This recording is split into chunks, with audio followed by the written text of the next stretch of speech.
usual starting place of the expedition in Africa is the little village of Akeza. It's in equatorial heat on the mud flats of the Niger River, and we are already over 10,000 miles away from home. Adventurous missionaries, ivory traders, and elephant hunters have used this town as a jumping-off place many times before us, and signs of civilization are apparent. Life is not a game of bridge and an afternoon of tea for the ladies of Africa. They are too busy pounding rice for the next meal. Yet there are light spots in this dark land. Here is a beauty parlor. She doesn't put in permanent waves. She's paid for trying to take them out. Anyway, she's trying to take out something. And here is the original tailor of 2 suits for the price of 1 frame. While he weaves a pair of trousers on his ancient foot-power loom, his customer in the background waits in his other suit. This little group of elephant tusks is worth over $10,000, and each pair represents the death of a 4-ton animal. Here we charter an old-time wood-burning stern-wheeler, which will carry the expedition approximately 500 miles up the Niger River. From that point, we will travel by truck, and the foot safari will carry the supplies. Hundreds of gallons of gasoline and oil for the truck must be transported and deposited at convenient points along our proposed route, in this manner or on the backs of our native quarters. We engage most of the town's population at 25 cents a day to chop wood for the boat and gather drift logs from along the riverbanks in their primitive canoes, which are hollowed out of a single tree.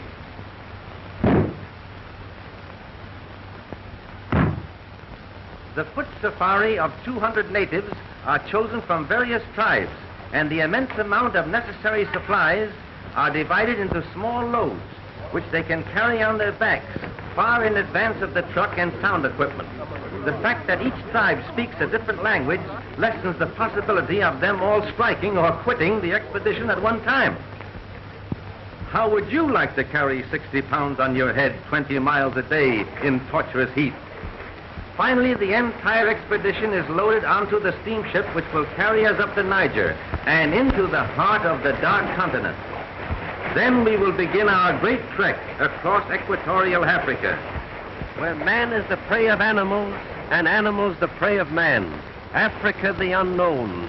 The crossing of the Shari River presented a problem until we found a trader with a small portable motor attached to a rowboat.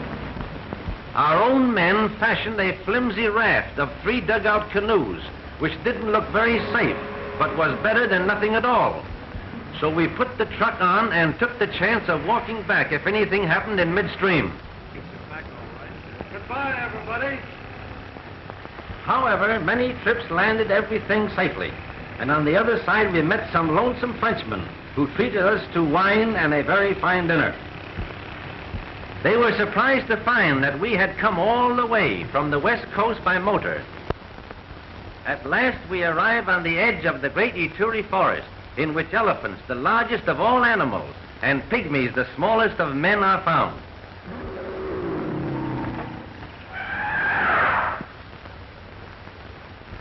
The trail of the elephant is easy to follow, for they trample down everything in their way.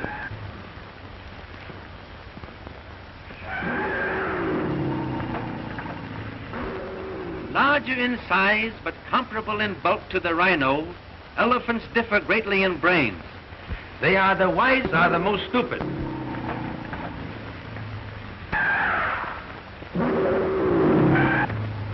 Their sight is very bad, but their scent and hearing are highly developed, making them most dangerous animals to approach.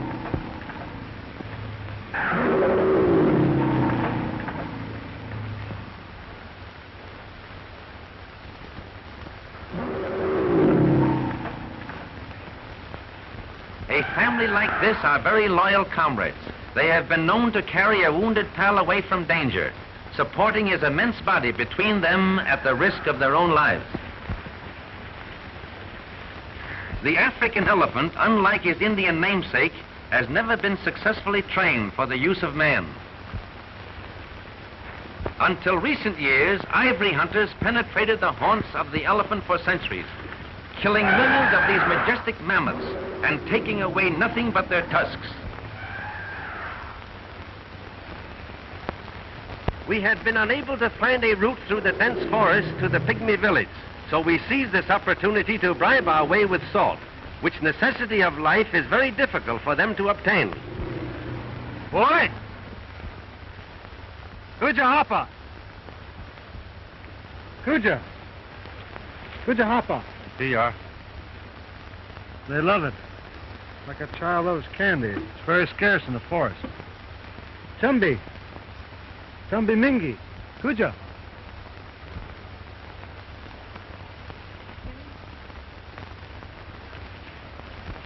Chumbi Guinea? Ifa Minyara?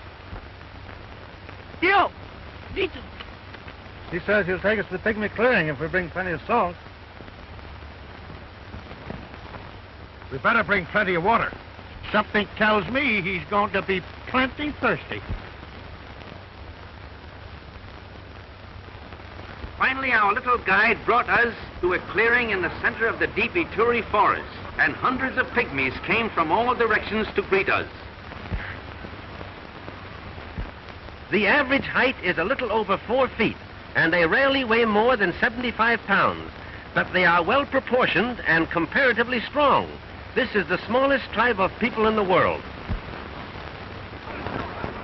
They live in clans of 20 or 30, a few miles apart, and a representative of each family receives the salt.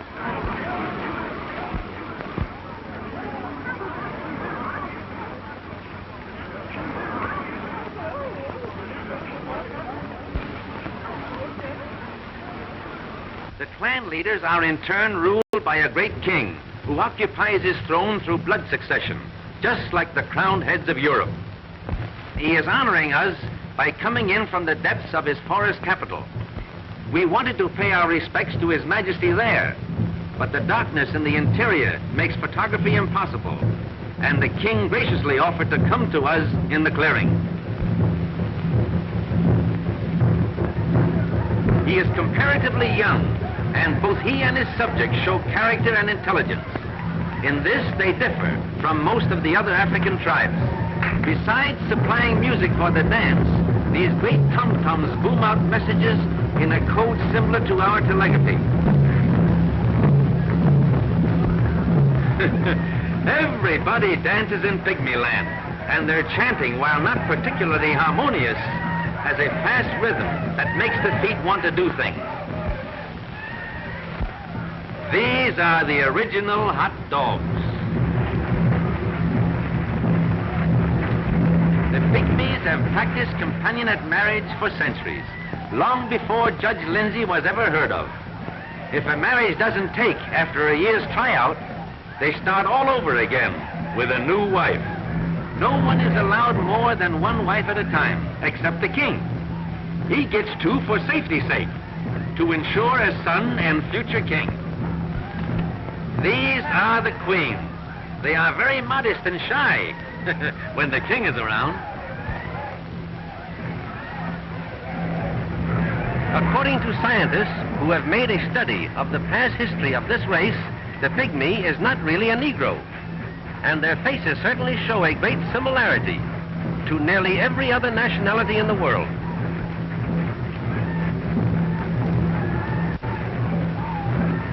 Less than 2,000 of this particular tribe are known to exist, and until our visit, no one ever knew the proper tribal name, which is Ifi, I-F-I, Ifi.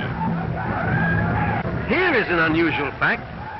This peculiar style of wrestling is exactly the same as a very popular sport in Japan called rice wrestling, and here we find it in the center of Africa, 10,000 miles away. The idea of the thing is, the first one who is thrown off his feet is the loser. They make everything that they use, and the jungle furnishes them with food. Here they are constructing arrows. The shafts are made from the hearts of palm trees, which are strong, light, and durable. Look at these beautiful teeth. A dentist in Africa would have a great chance. to starve to death. They mine and smelt their own iron, which they mold into arrowheads. The big savage in the center is the official poison mixer for the whole tribe. He actually stands only 5 feet 10 inches, but the difference in height is so noticeable that he looks like a giant beside them. This man belongs to another tribe and is maintained by the pygmies for one purpose. He mixes the poison. Then they dip their arrows into it and put the blame on him for whatever they kill. Their own conscience is clear because the force of the arrow will not cause death, but the poison does. That's their way of escaping responsibility. Darn clever, these pygmies. The large mound with the little house on it in the background is a great anthill. This is where we lived while here. They shoot very accurately, but depend more on the poison than the force. By their fat tummies.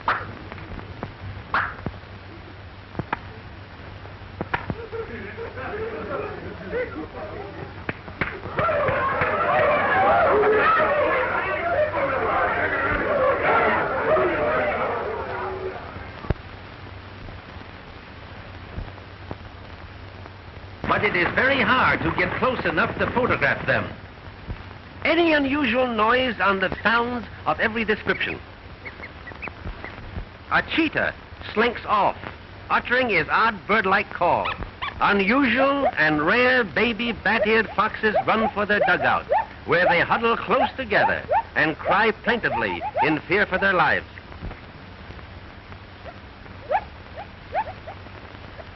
Even a herd of ostriches glide by. The huge pads on their feet muffle the sound, and they make great speed in their springy, strutting manner. It's like Mother Nature holds a grudge against the zebra. Its glaring stripes make it an outstanding target for beasts of prey in search of food. Almost powerless when attacked by a lion, but oh boy, they kick and bite viciously when bothered by other animals. Zebras in zoos over here rarely make any kind of a sound, but this shrill bark is common both day and night in Africa. The stripe patterns are like human fingerprints. No two are found alike.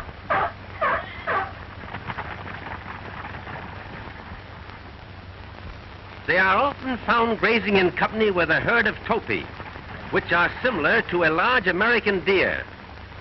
These two widely separated species often fight together against their common enemy, the lion. The ripples across the picture in the background are heat waves, for it is 130 in the shade, and we never found much of that. Not the least bit camera conscious, just a born actor. His relations are running out on him. I don't know whether he's calling his mother or his father, but I guess he wants his mama.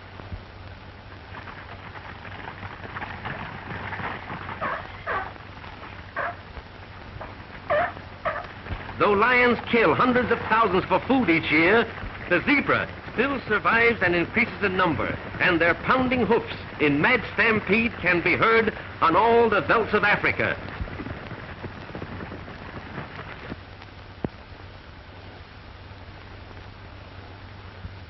Oh, the original rubberneck. You can't get close to a giraffe without him seeing you, but their curiosity is stronger than their fear, and often they'll stand 100 yards away and gaze steadily down at you. They are natural-born reachers. They will drink every day if near water, but they can get along without it for weeks at a time, thereby making a monkey out of the camel. A full-grown giraffe is the tallest animal on the face of the earth, often standing nearly 16 feet high. Hunters rarely kill these harmless monsters, but the natives often do, for the hide makes a bullwhip 30 feet long without a break.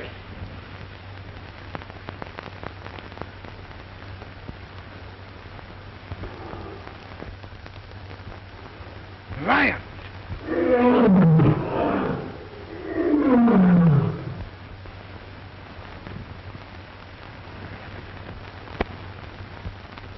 But these two lions are stuffed with food and lazy. They're just looking for a shady place to snooze. But Mr. Giraffe doesn't trust them. He just remembers a very important business engagement elsewhere. For such awkward bodies, they can make great speed, sometimes traveling as fast as 40 miles an hour. Our microphone registers only the hoofbeats. For giraffes, having no vocal cords, cannot utter a sound. They're just naturally dumb. But not quite as dumb as the yokel who first saw one in a circus and said, "There ain't no such animal."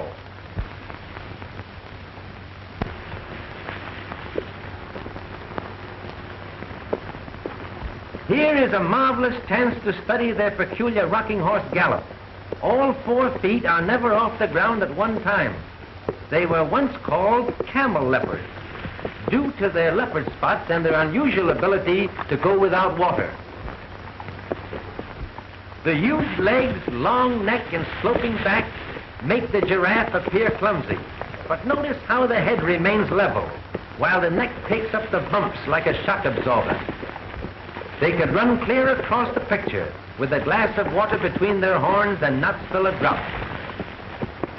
Once underway, these great runners are hard to stop, and they have often hung themselves on the telegraph wires of the new railroad, which has been started from the Indian Ocean coast.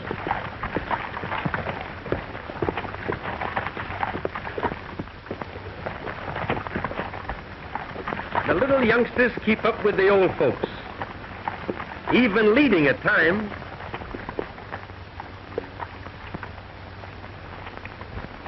Here is a sure enough neck-and-neck race, with the little fellow trying to hitch on behind. If he only had sense, he'd grab that tail. Flamingos by the million. Each bird stands nearly 4 feet high and weighs about 30 pounds, but the flesh is odorous and unfit to eat. It looks like the parade of the wooden soldiers.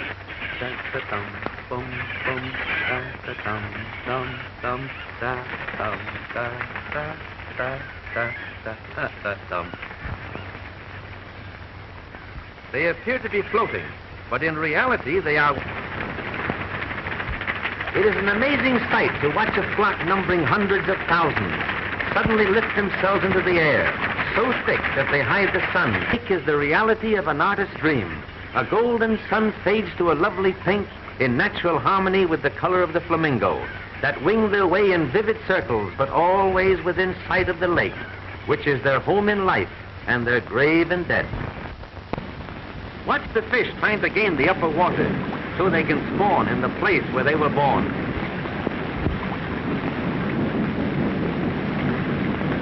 Oh, how would you like to have that baby on your hook? 50 miles below the falls, the Nile spreads out into a flat, virgin wooded valley. Unusual trees such as this dot the shores, and in the interior a short distance are almost impassable papyrus swamps. It is here that the famous tsetse fly, which causes sleeping sickness, breeds, and the far-famed white rhinoceros makes his home. Here he is, the square-lipped or so-called white rhino. He is much larger than the common black variety, and less than 200 are known to exist. Gosh, that's a big one. What do you think he weighs? Oh, about 3 tons. Gee, all bulk and no brains.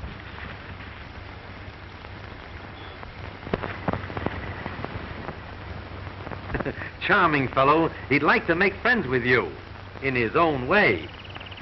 Thick-skinned and bad-tempered, this most weird survivor of prehistoric animals is rapidly becoming extinct.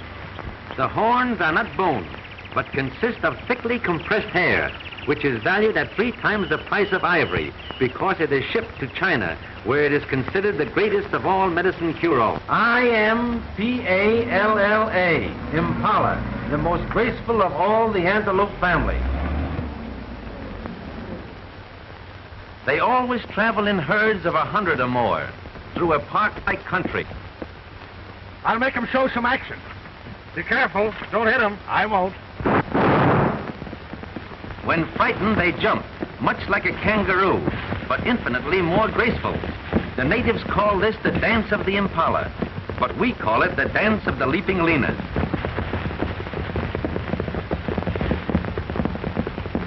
Look at that baby jump.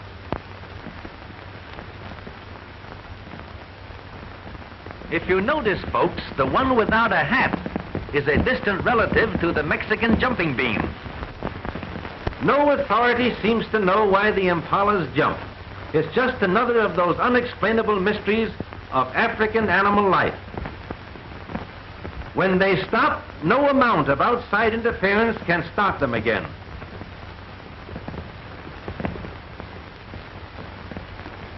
Sometimes they jump backwards to keep the dust out of their eyes.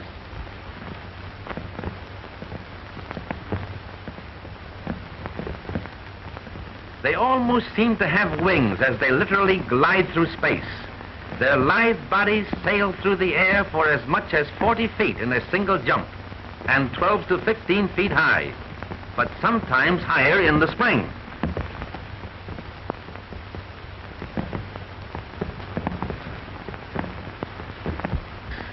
They jump higher on their mother's side than they do on their father's side.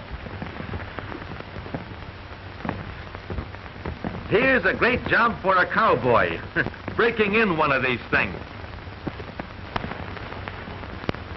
It's probably something they ate last night. There goes 3 of them up together. Lions eat very few impalas because the impalas keep him on the jump, and the lion goes crazy trying to catch up.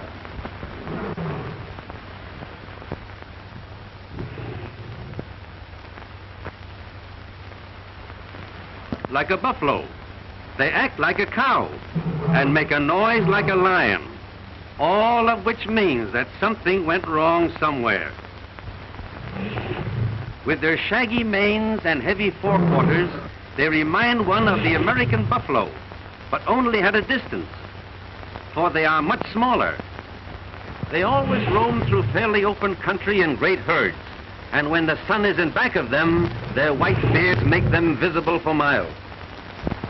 Though they have a placid cow-like expression, they will charge without notice, and fight together have been known to kill a lion. Dozens of them huddle under one small tree to escape the terrific heat, for shade is scarce.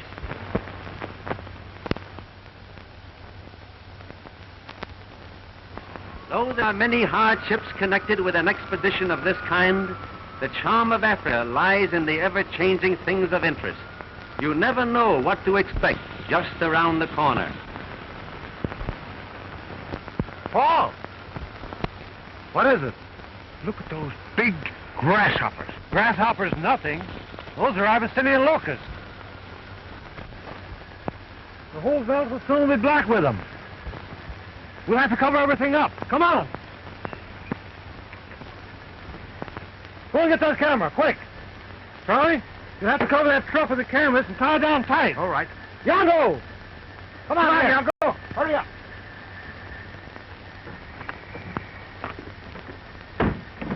Get a hold of that crap, quick. Come on, pull it right down. Come on with that camera. I'll help them on the truck. Get over there, get this rope. Go on around there, Mickey. Hurry up. You got it? Tomorrow I will bring locusts unto thy coast, and they shall eat every tree which groweth for you out of the field. This tremendous swarm is just such a visitation of locusts as Moses called down to punish the wicked Pharaoh of Egypt 3,500 years ago. They'll be on us in a minute. Let's photograph them from the inside. All right.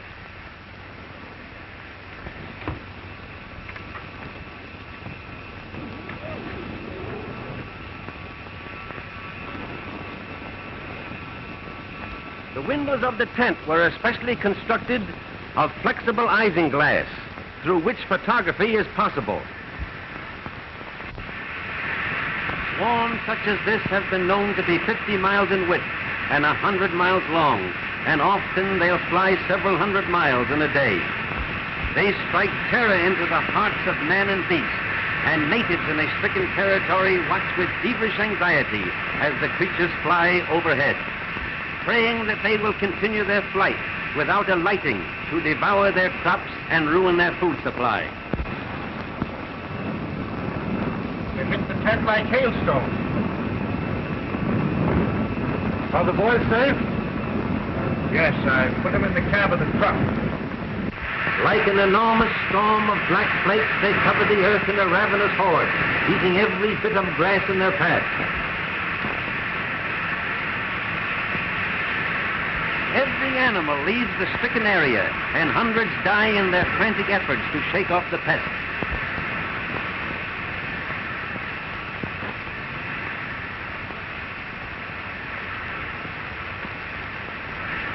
Clouds of countless billions literally hide the sun, and every modern resource of science has failed to combat them, for no one knows from whence they came or where they go.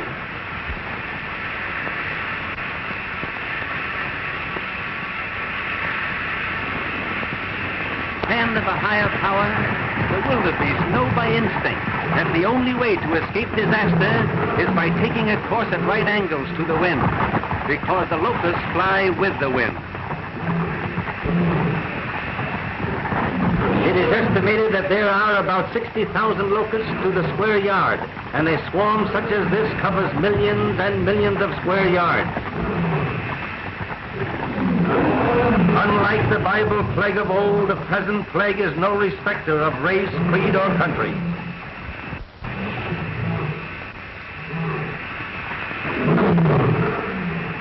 The stampeding wildebeests raise clouds of giant hoppers, which have settled on the ground. The frantic animals must travel more than 50 miles through this insect storm before they can eat or drink again.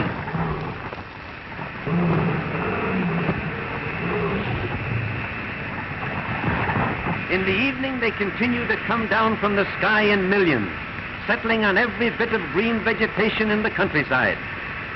They break strong branches of trees by the sheer weight of their countless numbers, and the ground is covered with a blanket at least 6 inches deep. All through the night, they eat every blade of grass, every leaf of the trees, and in the morning, this beautiful country is transformed into a bleak and barren desert. To our knowledge, we are the first in the history of motion pictures to record and photograph this phenomenon of nature. And Moses said, "For they covered the face of the whole earth, so that the land was darkened, and they did eat of every herb of the land, and all the fruit of the trees. And there remained not any green thing, either tree or herb of the field, through all the land." With their crops and food supply ruined overnight, whole tribes of natives have been caught in a scourge like this, to die of starvation before they can get out of the devastated area. It was our good fortune that the truck contained sufficient food to carry us out of this ravaged country to our next supply station. After many days of travel in equatorial heat, we climbed to the summit of the Banaugi Mountains. Below is the Tanganyika Valley of Lions, and here among the tribe of Maasais, the most profound tragedy of the entire trip took place. And here in the shelter of a great rock, the Maasais build their Minyata, or thorn-enclosed village, which houses the old men, women, and children of this famous cattle-raising tribe. This Minyata is completely surrounded by an 8-foot wall of thorn bushes, with the cow-dung huts of the natives just inside the thorny circle. This peculiar construction is a protection against night-prowling lions. In the evening, the entrance gate is also plugged with the thorn bushes, and the cattle are herded into the center, where they are comparatively safe through the night of marauding lions in search of food. The whole assembly is only a temporary city, for when the grass is gone from the nearby fields, the entire tribe moves to a new location. A Maasai prizes his cattle rather more than his wives, and he has about the same number head of each. Both are traded in regularly, and the prices vary according to the supply and demand.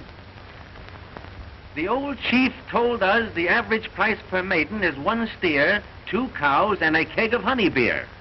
Of course, second-hand wives are quoted at cut-rate prices. He said he was a good trader and trotted out his collection of female curios to prove it.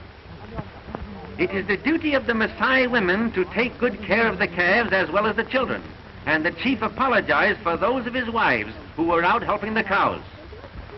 The rest of them wouldn't come out. Some of the others were nursing calves, for this duty is just as important as the care of the children. Copper and iron wire form the principal adornments of the Maasai women, and their social standing is graded by the amount possessed.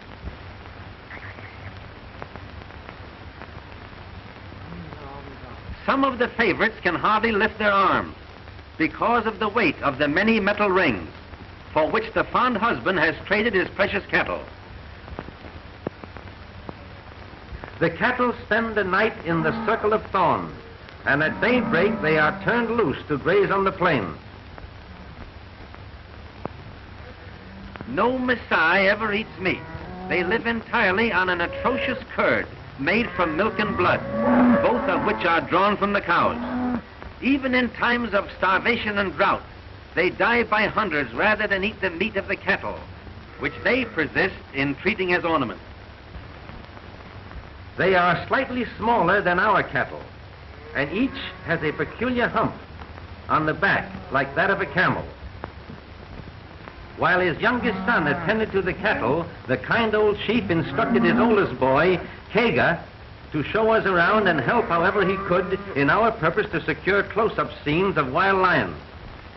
Though thousands of lions are known to be in this grassy valley, they have learned to stay away from the cattle because a human being is always with them. Dotting the hillsides in the open, but close to the Maasai village, can be seen the huts of the Maasai El Moran or lion hunters, the most courageous and feared of all African warriors. They are the tribe policemen or protectors, and in these clusters of small huts they live like knights of old, being carried their food of milk and blood by maidens of the tribe, who also live with them in a state of free love. They are maintained for the sole purpose of hunting lions, which have become man-eaters or molesters of the great herds of cattle that constitute the wealth of the tribe. Here in this valley of lions we make a permanent camp and carefully prepare to obtain motion pictures and sound of the giant cats in their natural moods.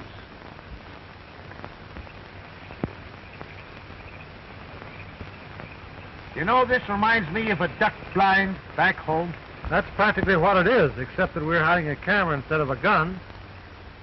Kega, our Maasai boy, had chosen the location of our boma, or thorn bush protection, near a stone salt lick where a group of lions were in the habit of coming.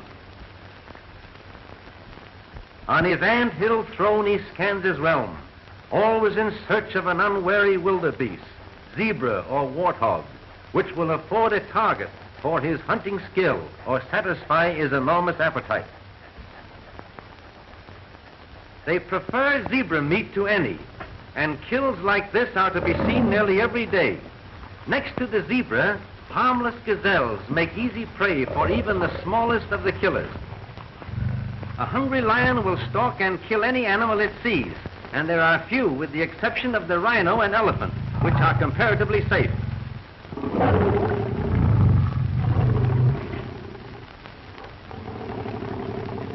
Truly the king of beasts, flesh-eating and blood-drinking, but now a picture for an artist's eye. Though she appears as gentle as a tabby cat, the female is more deadly than the male.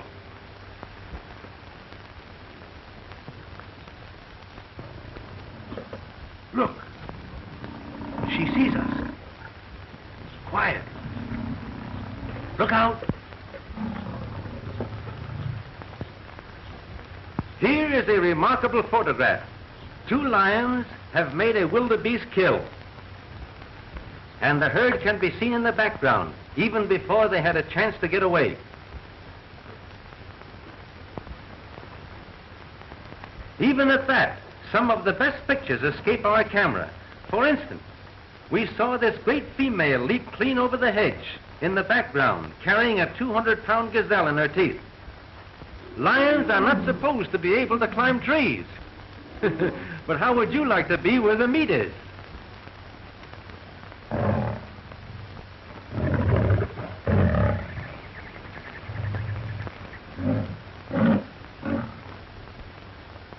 The heat at all times is almost unbearable to both man and beast.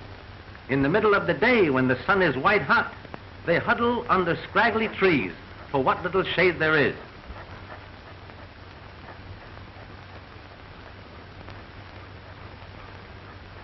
Lions are rarely found in large numbers, and it is quite unusual to photograph 7 at one time. At 3 months of age, the cubs cry for meat, and mother must provide. For these have not yet reached the age when they can make a kill of their own.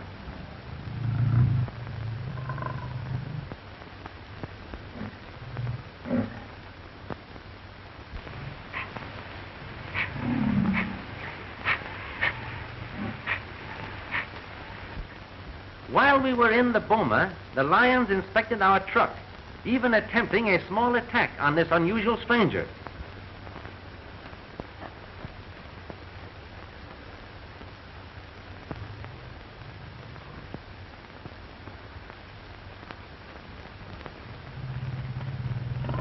They tore off a spare tire and slyly took a little nibble at it. They seem much surprised when it doesn't bite back.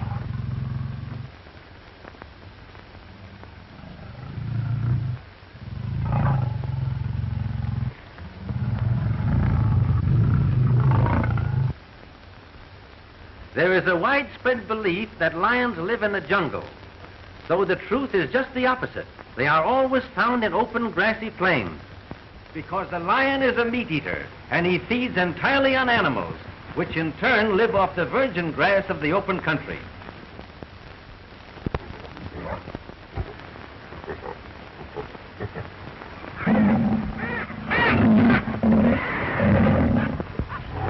She carries this 200 pounds of dead weight like a house cat would a mouse. But lions never tease a victim. They break the neck instantly with a tremendous swipe of the paw and eat what they want almost immediately. Others have caught the scent of the kill and come in uninvited to attend the banquet.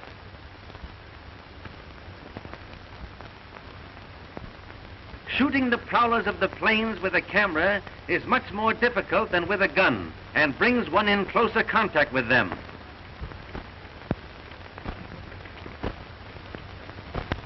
There are no place cards at this feast, but despite their noticeable lack of manners, it is a remarkable fact that they seldom quarrel over a kill, but share it amicably.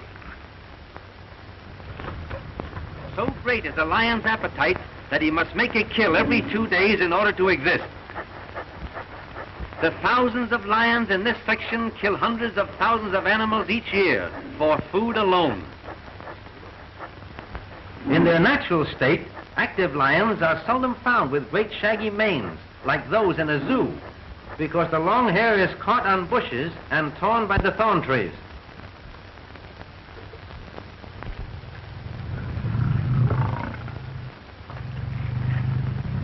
Kagan, get rifles from motor car, quick!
The boma!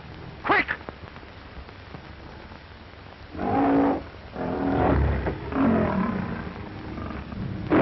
One big male even followed us toward the boma. It is very interesting to watch a lion shy at the sight of thorn bushes when he will charge straight at a firing revolver. After reloading our revolvers, it was useless to continue the battle because it was already too late to do anything for poor Kaga.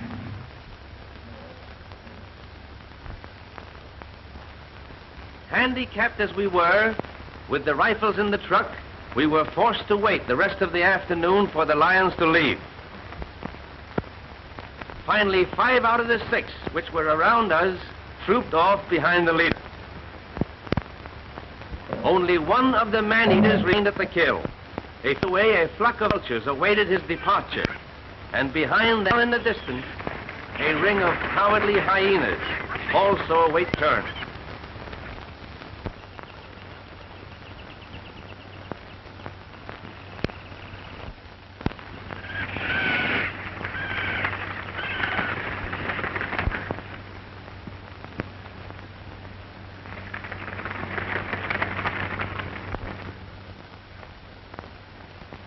It's going to be tough to tell the poor old chief about Kaga.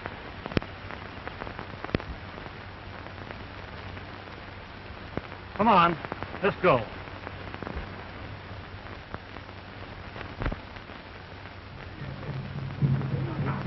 The code of savage, a for a life.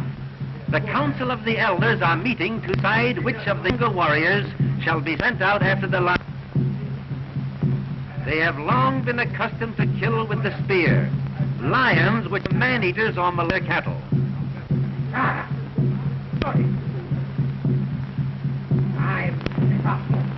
There's sadly a outcome of the council. Many of Kaga's older kin now past their would be willing to young warriors in the hunt, but have already been sent to the huts of the El Moran, lion hunters. For this honor is reserved solely for them. The phantom made of ostrich feathers and is as necessary to hunt as the spear. The Maasai El Moran love a battle, but not all of them are out to go on the hunt. Great honor, and the chief only take along those chosen by the council.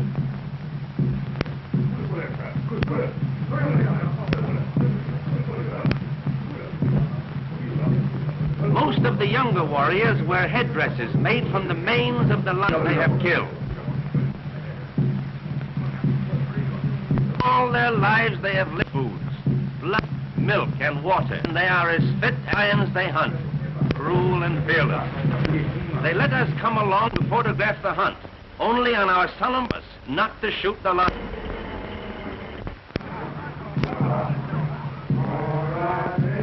The faces, legs, and chest painted red, yellow, and white, with a substance made from the ashes of previously lions. Naked or half naked, with girdles of leopard skin, buffalo hide shields colored with bold patterns, carrying a long bladed spear. For now, master of the wild, the terror that stalks by night, this grim lord of slaughter, his doom at the hands of the only foe with him. This is the challenge.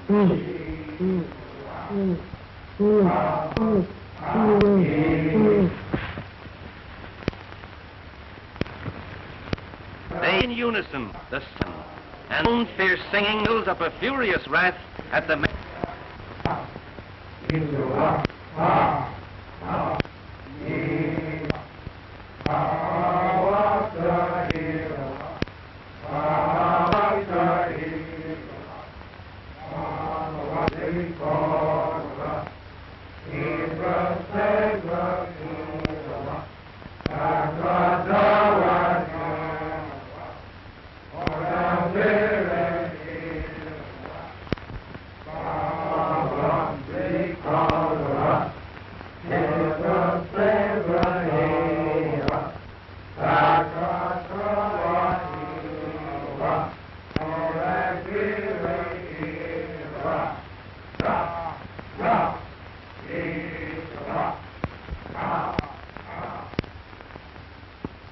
All morning the tireless Maasai warriors have advanced across the rolling grassy plains in long lines.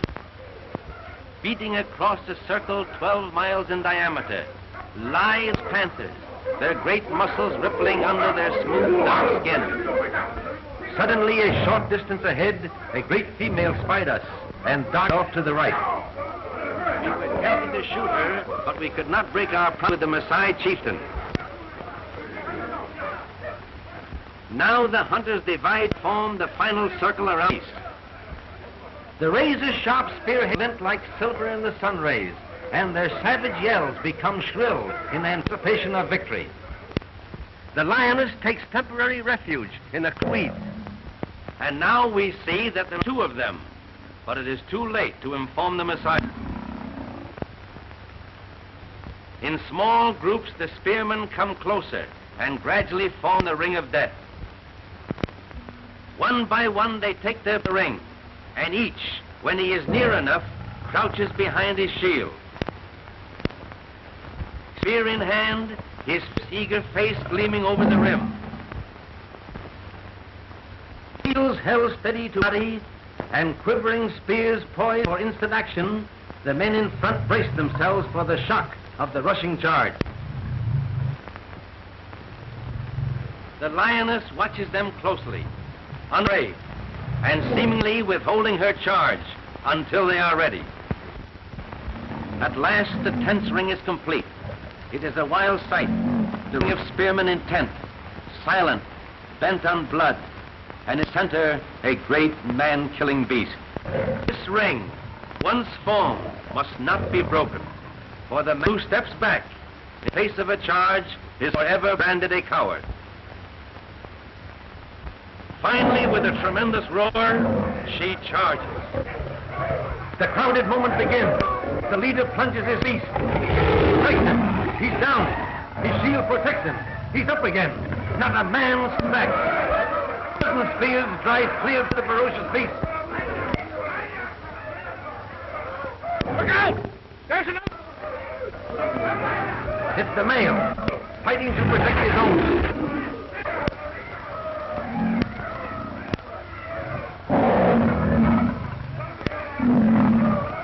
Look out! He's got another one. Quick as lightning, the spears flash again. Even as he falls in death, he bites at the spear.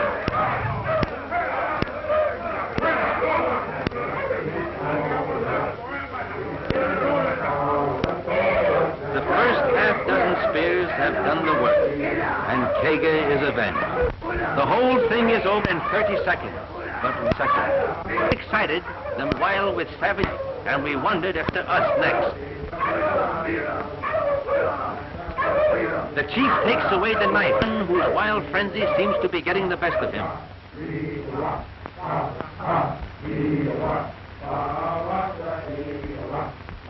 Strange to say, the victors appear unhappy over their victory, for the lion is a symbol to them of everything great, and they worship his power with deep respect. Finally, the end of this day of thrills is the Maasai tribute to their fallen foe.